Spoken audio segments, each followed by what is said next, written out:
ಯಾದಗಿರಿ ಜಿಲ್ಲೆಯ ಸುರಪುರದಿಂದ 20 ಕಿಲೋಮೀಟರ್ ದೂರದಲ್ಲಿ ಕೃಷ್ಣಾ ನದಿಯ ತೀರದಲ್ಲಿ ತಿಂತಣಿ ಎಂಬ ಪುಣ್ಯಕ್ಷೇತ್ರ ಸ್ಥಿತವಿದೆ.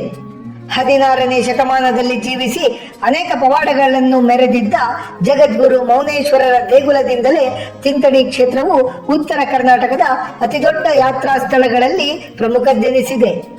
ತಿಂತಣಿ ಮೌನೇಶ್ವರರು ಹುಟ್ಟಿದ್ದು ಗೋದಾಳ ಎಂಬಲ್ಲಿ. ಇವರು ತಮ್ಮ ತಂದೆ ಶೇಷಪ್ಪ ಹಾಗೂ ತಾಯಿ ಹಾವಕ್ಕ ಎಂಬುವವರಿಗೆ ಆದಿಶೇಷನ ಕೃಪೆಯಿಂದ ಜನಿಸಿದ್ದರಂತೆ.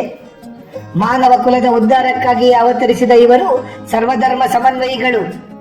ಅನೇಕ ವಚನಗಳನ್ನು, ಕಾಲಜ್ಞಾನಗಳನ್ನು ಇವರು ಬರೆದಿದ್ದಾರೆ. ಮಾನವ ಕಲ್ಯಾಣಕ್ಕಾಗಿ ದೇಶದಾದ್ಯಂತ ಸಂಚರಿಸಿ ಹಿಂದೂ ಮುಸ್ಲಿಮರಿಗೆ ದೇವರು ಒಬ್ಬರೇ ಎಂಬುದನ್ನು ಸಾರಿ ತಿಳಿಸಿದ್ದರು.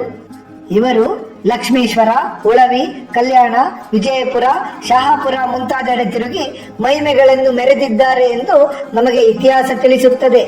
ಇವರು ಒಮ್ಮೆ ತಮ್ಮ ಶಿಷ್ಯರೊಂದಿಗೆ ರಾಯಚೋಟಿಗೆ ಆಗಮಿಸಿರುತ್ತಾರೆ. ರಾಯಚೋಟಿಯ ವೀರಭದ್ರನಿಗೆ ನೈವೇದ್ಯವನ್ನು ಸಮರ್ಪಿಸಬೇಕೆಂಬ ಉದ್ದೇಶದಿಂದ ಅವರು ಸ್ವಯಂ ತಮ್ಮ ಕೈಯಿಂದ ತಯಾರಿಸಿದ ಪಾಯಸವನ್ನು ದೇವಾಲಯಕ್ಕೆ ತರುವಷ್ಟರಲ್ಲಿಯೇ ದೇವಾಲಯದ ಬಾಗಿಲು ಮುಚ್ಚಿಬಿಟ್ಟಿರುತ್ತದೆ. ಮೌನೇಶ್ವರರು ದೇವಾಲಯದ ಮುಂದೆ ನಿಂತು ವೀರಭದ್ರೇಶ್ವರ, ಪಾಯಸವನ್ನು ತಂದಿರುವೆ, ಬೇಗನೆ ಸ್ವೀಕರಿಸು ಎಂದು ಪ್ರಾರ್ಥಿಸುತ್ತಾರೆ. ಕೂಡಲೇ ವೀರಭದ್ರೇಶ್ವರ ಸ್ವಾಮಿ ಚೈತನ್ಯ ರೂಪದಲ್ಲಿ ಬಂದು ಮೌನೇಶ್ವರರು ತಂದಿರುವ ಪಾಯಸವನ್ನು ಸ್ವೀಕರಿಸಿ ಅವರನ್ನು ಅನುಗ್ರಹಿಸಿದ್ದರಂತೆ. ಇಂತಹ ಅನೇಕ ಪವಾಡಗಳಿಂದಾಗಿಯೇ ಪವಾಡ ಪುರುಷರು ಎನಿಸಿಕೊಂಡಿದ್ದ ಮೌನೇಶ್ವರರು ತಮ್ಮ ಜೀವಿತಾವಧಿಯ ಕೊನೆಯಲ್ಲಿ ತಿಂತಣಿ ಕ್ಷೇತ್ರಕ್ಕೆ ಆಗಮಿಸುತ್ತಾರೆ. ಆ ಸಮಯದಲ್ಲಿ ತಿಂತಣಿಯು ಒಂದು ಪ್ರಸಿದ್ಧ ಅಗ್ರಹಾರವಾಗಿತ್ತು. ತಿಂತಣಿಯಲ್ಲಿ ಗುಹೆಯೊಂದರಲ್ಲಿ ನೆಲೆಸಿ ತಮ್ಮ ಶಿಷ್ಯರಾದ ಗಂಗಪ್ಪಯ್ಯ ಎಂಬುವವರಿಗೆ ವಿದ್ಯೆಯನ್ನು ಧಾರೆ ಎರೆಯುತ್ತಾರೆ. ಅದೇ ಸಂದರ್ಭದಲ್ಲಿ ಕೃಷ್ಣಾ ನದಿ ಸಮೀಪದಲ್ಲಿ ಬೋರ್ಗರೆಯುತ್ತಾ ರಭಸದಿಂದ ಹರಿಯುತ್ತಿರುತ್ತದೆ. ಕೃಷ್ಣೆಯ ಬೋರ್ಗರೆತ ಗುರು ಶಿಷ್ಯರ ಸಂಭಾಷಣೆಗೆ ಅಡ್ಡಿ ಎನಿಸುತ್ತದೆ. ಆಗಲೇ ಮೌನೇಶ್ವರರು ಕೃಷ್ಣಾ ನದಿಗೆ ಶಾಂತಳಾಗುವಂತೆ ಆಜ್ಞೆ ಮಾಡುತ್ತಾರೆ. ತಕ್ಷಣವೇ ಆ ಕ್ಷೇತ್ರದಲ್ಲಿ ಕೃಷ್ಣೆಯು ಆರ್ಭಟವನ್ನು ನಿಲ್ಲಿಸಿ ಹರಿಯತೊಡಗುತ್ತಾಳೆ. ಇಂದಿಗೂ ಸಹ ತಿಂತಣಿ ಮೌನೇಶ್ವರರ ದೇವಾಲಯದ ಪಶ್ಚಿಮದಿಂದ ಪೂರ್ವಕ್ಕೆ ಅಂದಾಜು 6 ಕಿಲೋಮೀಟರ್ ದೂರದವರೆಗೂ ಕೃಷ್ಣೆಯು ಶಬ್ದವಿಲ್ಲದೆಯೇ ಹರಿಯುವುದು ಸೋಜಿಗದ ಸಂಗತಿಯಾಗಿದೆ. ತಮ್ಮ ಶಿಷ್ಯರಾದ ಗಂಗಪ್ಪಯ್ಯನವರಿಗೆ ವಿದ್ಯೆಯನ್ನು ಧಾರೆ ಎರೆದು ಮಾಘ ಮಾಸದ ಶುದ್ಧ ಪೌರ್ಣಿಮೆಯ ಗುರುವಾರದಂದು ಮೌನೇಶ್ವರರು ತಿಂತಣಿ ಕ್ಷೇತ್ರದಲ್ಲಿ ಗುಹಾ ಪ್ರವೇಶವನ್ನು ಮಾಡಿ ಅದೃಶ್ಯರಾದರಂತೆ. ಮೌನೇಶ್ವರರು ಗುಹಾ ಪ್ರವೇಶ ಮಾಡಿದ ಗುಹೆಯನ್ನೇ ತಿಂತಣಿ ಮೌನೇಶ್ವರ ದೇಗುಲದಲ್ಲಿ ಗರ್ಭಗೃಹವನ್ನಾಗಿಸಲಾಗಿದೆ.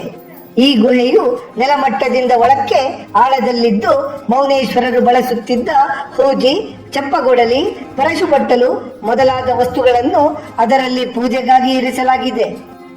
ಕೃಷ್ಣಾ ನದಿಯ ಎಡದಂಡೆಯ ಮೇಲಿರುವ ತಿಂತಣಿ ಕ್ಷೇತ್ರವು ಹಿಂದೂ ಮುಸ್ಲಿಂ ಭಾವೈಕ್ಯತೆಯನ್ನು ಸಾರುವ ಧಾರ್ಮಿಕ ಕೇಂದ್ರವಾಗಿದೆ. ತಿಂತಣಿಯಲ್ಲಿ ಮೌನೇಶ್ವರರು ಇಂದಿಗೂ ಜಾಗೃತ ಸ್ಥಿತಿಯಲ್ಲಿದ್ದು ತಮ್ಮ ಭಕ್ತಾದಿಗಳ ಸಂಕಷ್ಟಗಳನ್ನು ನಿವಾರಿಸುತ್ತಿದ್ದಾರೆ. ಹಿಂದೂಗಳು ಮೌನೇಶ್ವರರೆಂದು, ಮುಸ್ಲಿಂ ಬಾಂಧವರು ಮೌನುದ್ದೀನ್ ಎಂದು ಇವರನ್ನು ಭಕ್ತಿಯಿಂದ ಆರಾಧಿಸುತ್ತಾರೆ. ತಿಂತಣಿಯ ಮೌನೇಶ್ವರ ದೇಗುಲವು ಇಸ್ಲಾಮಿಕ್ ಮತ್ತು ಹಿಂದೂ ಶೈಲಿಗಳೆರಡನ್ನೂ ಒಳಗೊಂಡಿದ್ದು ಮಂದಿರ ಹಾಗೂ ಮಸೀದಿ ಎರಡರ ಲಕ್ಷಣವನ್ನು ಹೊಂದಿರುವ ಸಂಗಮ ಸ್ಥಳವಾಗಿದೆ.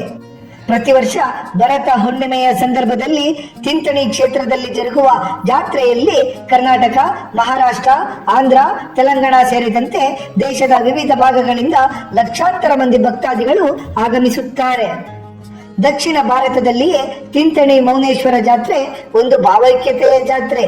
ಹಿಂದೂ ಮುಸ್ಲಿಂ ಬಾಂಧವರಿಬ್ಬರು ಜಾತ್ರೆಯಲ್ಲಿ ಪಾಲ್ಗೊಂಡು ಧನ್ಯತಾ ಭಾವದಿಂದ ಮೆರೆಯುವಂತಹ ಒಂದು ವಿಶಿಷ್ಟ ಉತ್ಸವ ಇಲ್ಲಿನ ಜಾತ್ರೆ. ಹಿಮಾಲಯದಿಂದ ಬರುವಂತಹ ಸಾಧು ಸಂತರನ್ನು ಸಹ ತಿಂತಣಿ ಮೌನೇಶ್ವರ ಜಾತ್ರೆಯಲ್ಲಿ ಕಾಣುವುದು ಇಲ್ಲಿನ ಮತ್ತೊಂದು ವಿಶೇಷ.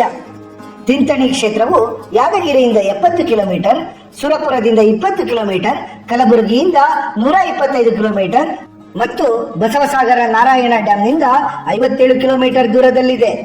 ಪ್ರಿಯ ವೀಕ್ಷಕ ಬಂಧುಗಳೇ, ಉತ್ತರ ಕರ್ನಾಟಕ ಭಾಗದ ಕೃಷ್ಣಾ ನದಿ ತೀರದಲ್ಲಿ ನೆಲೆಸಿರುವಂತಹ ವಿಶಿಷ್ಟ ಜಾಗೃತ ಕ್ಷೇತ್ರವೊಂದರ ಪರಿಚಯ ಮಾಡಿಕೊಂಡ ನಮಗೆಲ್ಲರಿಗೂ ಆ ಭಗವಂತನ ಕೃಪಾ ಕಟಾಕ್ಷ ಸದಾಕಾಲ ಇರಲೆಂದು ಕೇಳಿಕೊಳ್ಳುತ್ತಾ ಈ ಕಿರುಪರಿಚಯವನ್ನು ಮುಗಿಸುತ್ತಿದ್ದೇವೆ. ವೀಕ್ಷಕರೇ, ನಿಮಗೆ ಈ ವಿಡಿಯೋ ಇಷ್ಟವಾಗಿದ್ದಲ್ಲಿ ಲೈಕ್ ಮಾಡಿ, ಶೇರ್ ಮಾಡಿ ಮತ್ತು ಸಬ್ಸ್ಕ್ರೈಬ್ ಮಾಡಿ ಹಾಗೂ ಬೆಲ್ ಬಟನ್ ಒತ್ತುವುದನ್ನು ಮರೆಯಬೇಡಿ.